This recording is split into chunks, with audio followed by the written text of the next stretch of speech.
semua, selamat pagi, selamat datang di bacaan hari ini, hari Jumat tanggal 25 Februari tahun 2022.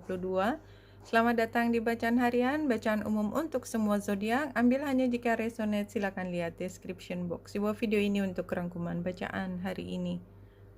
Hari ini bulan masih ada di Sagittarius dan dia membuat T-square dengan focal pointnya Neptunus. Di depan adalah Lilith. Dan kemudian Neptunus itu membuat sextile dengan Mars dan Venus, artinya semi sextile juga dengan bulan, dan bulan juga semi sextile dengan South Node atau quincunx dengan North Node. Oke.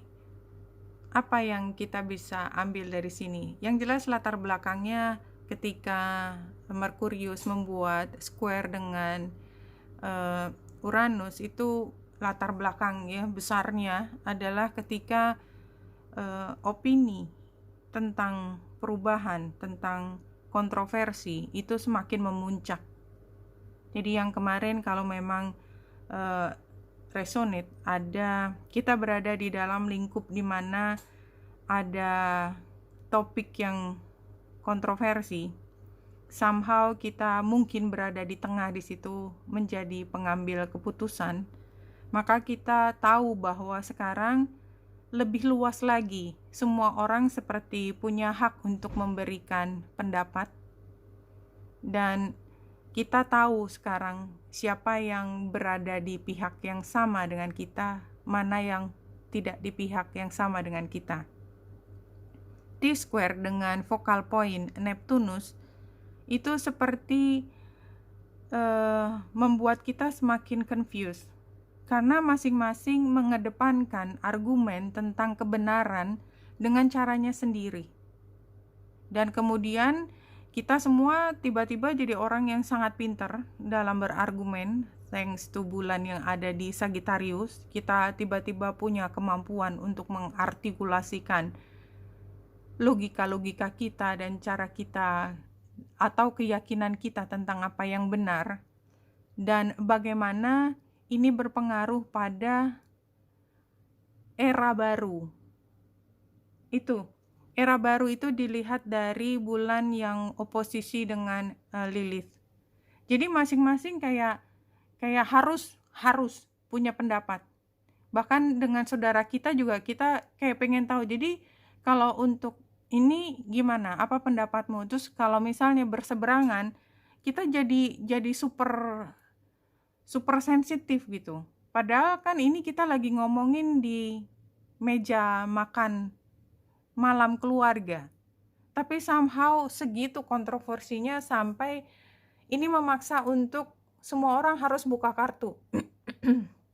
Tentu saja kalau di sini ada tokoh ibu langsung, udah jangan ngomong, HP-nya dimatiin, makan dulu, selesaikan makan, balik ke kamar masing-masing. Tentu saja akan ada yang begitu, tapi kira-kira kita nggak bisa tahan gitu untuk tidak ngomongin hal yang kontroversi di tempat yang seharusnya kita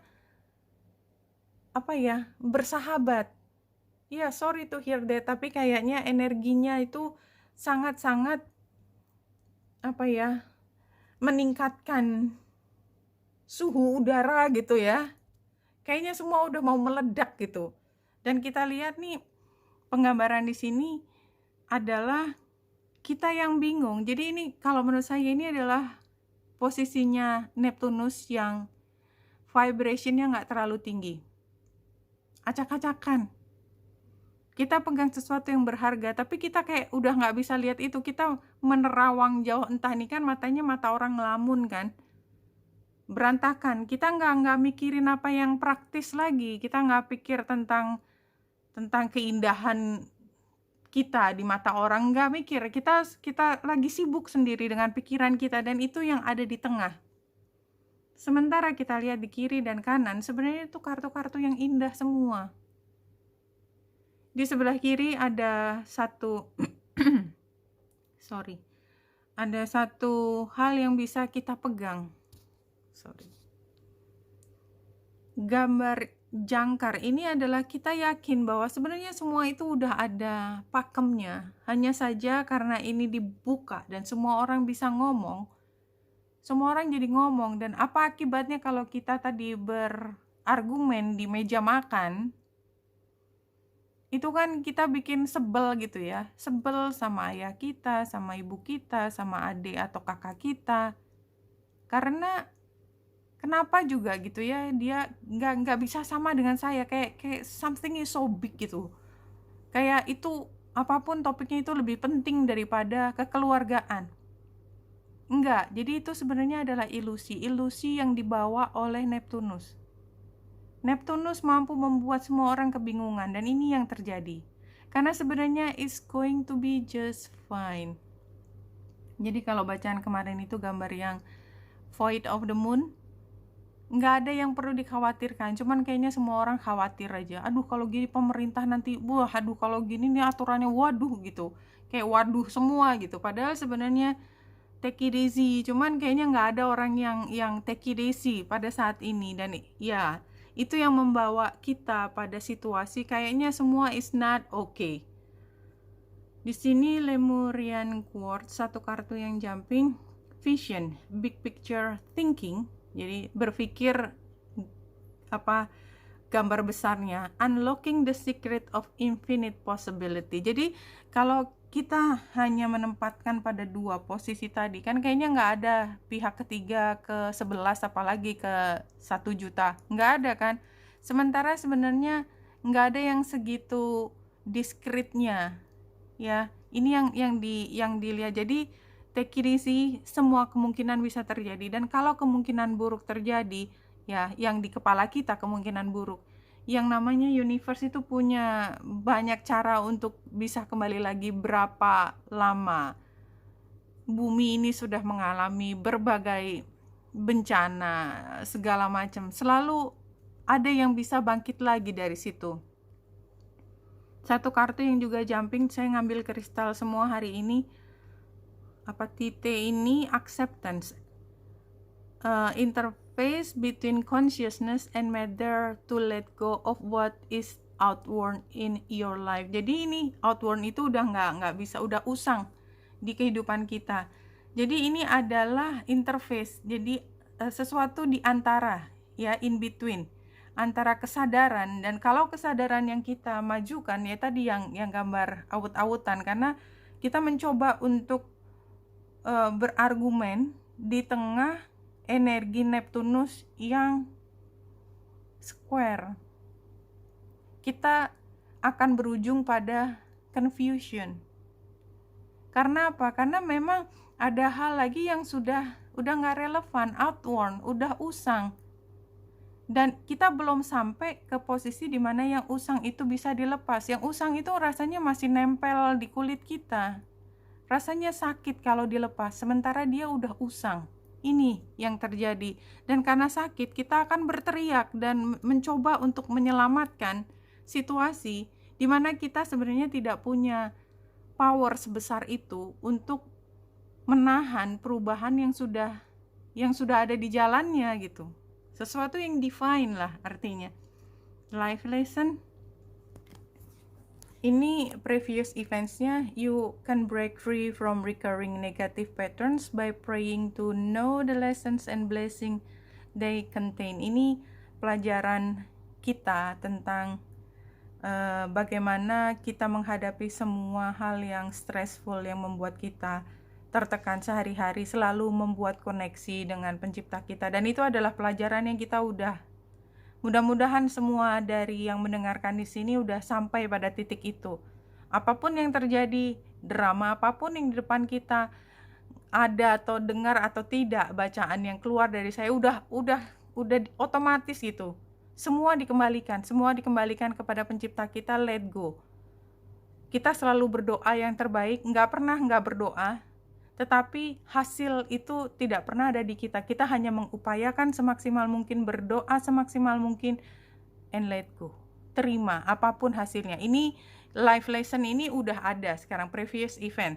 Yang sekarang kita pelajari adalah self-confident, tiger's eye. Tiger's eye nama kristalnya, nama batunya, batu mulia. Self-confidence through God confidence. Believe in yourself by believing in God working through you. Through-nya dikasih garis bawah.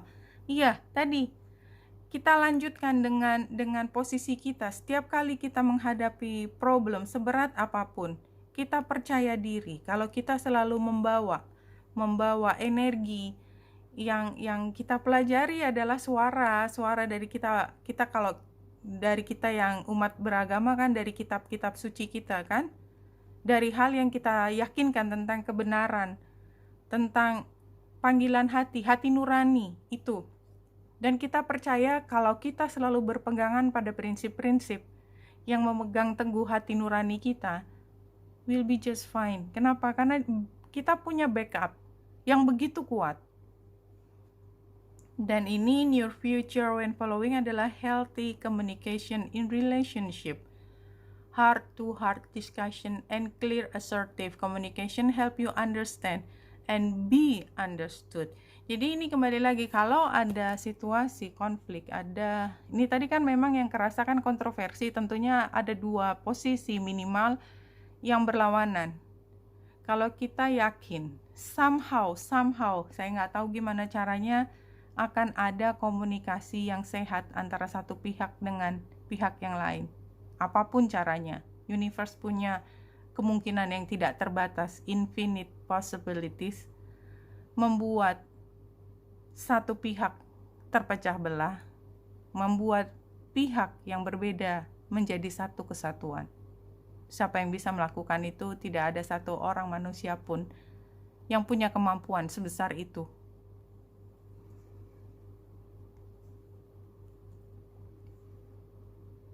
Oke. Apa yang muncul dari tarotnya? Iya, ini sama sih situasinya sih. It's the same with this. Ya, jadi kalau kita cemas, kita nggak bisa nahan deg-degan, keringat dingin. Artinya gini, kita tahu bahwa ini adalah energi yang sedang dipancarkan. Ya, sehingga kita tahu bahwa kita memang harus melewati ini. Apakah ini sesuatu yang besar? Tentu saja ini membuat kita deg-degan dan cemas ya, tangannya sampai dingin. Tapi selalu kembalikan, selalu buat koneksi tersebut. Ini situasinya seperti itu. Karena ini tidak seperti apa yang kita pikirkan. Nih, Seven of Swords. Ini sarannya. Sarannya adalah resolusi, apologies, assessing the damage, debriefing, mediation. It's very nice, no? Mencari resolusi, mencari titik tengah. Kalau memang ada perdebatan dan kita mengatakan sesuatu yang keras, minta maaf. Atau membuat satu kajian, assessing, kajian dari tindakan-tindakan semua kolektif atau kita, itu apa akibat buruknya. Dan kalau kita udah tahu di briefing itu artinya kita mengatakan, oh temuan saya kayaknya kemarin yang ini membuat situasinya menjadi gini. Dan mediation itu artinya kita bicara antara dua belah pihak berada di tengahnya tanpa berat sebelah. Very clear. Ini hasilnya defending what matters, threat perseverance. Jadi kita harus tidak mudah menyerah, menjadi pihak yang mencoba untuk balance, berdiri di tengah dan mencoba untuk tidak membuat semua menjadi semakin buruk, karena pada dasarnya sesuatu thing accelerate ketika kita takut dan ketakutan kita membuat panik dan kita menyerang. Dan kalau itu dari dua belah pihak itu udah nggak bisa ditahan, udah pasti ada clash. Dan ini sarannya adalah untuk mencari titik tengah sebelum terjadi clash tersebut. Very clear. Apa yang membuat konflik itu tidak bisa ditangani? Panik dan nyerang. Itu yang harus ditahan, jangan sampai panik dan nyerang. This lifetime is serving you by reminding you of all you have forgotten. Kalau ini saya melihat, kalaupun kita tiba-tiba ditempatkan pada posisi di mana kita menjadi mediator, menjadi orang yang bertanggung jawab atas, katakanlah, kedamaian, perdamaian, dan kita ambil yang paling inti di hati kita, di keluarga kita. Kita sudah pernah melewati kok. Makanya kita dikasih tugas sebagai leader supaya mampu mengarahkan ide-ide yang saling bertentangan itu menjadi satu kesatuan, dan selalu mengingat bahwa kita ini adalah kelompok yang harus bersama dan mengedepankan kasih dan sayang, bukan saling menghukum atau saling menyerang. Anyway, you know the routine more than me. Oke, Wenita Indrasari sini, semoga membantu. Salam hati dan cahaya.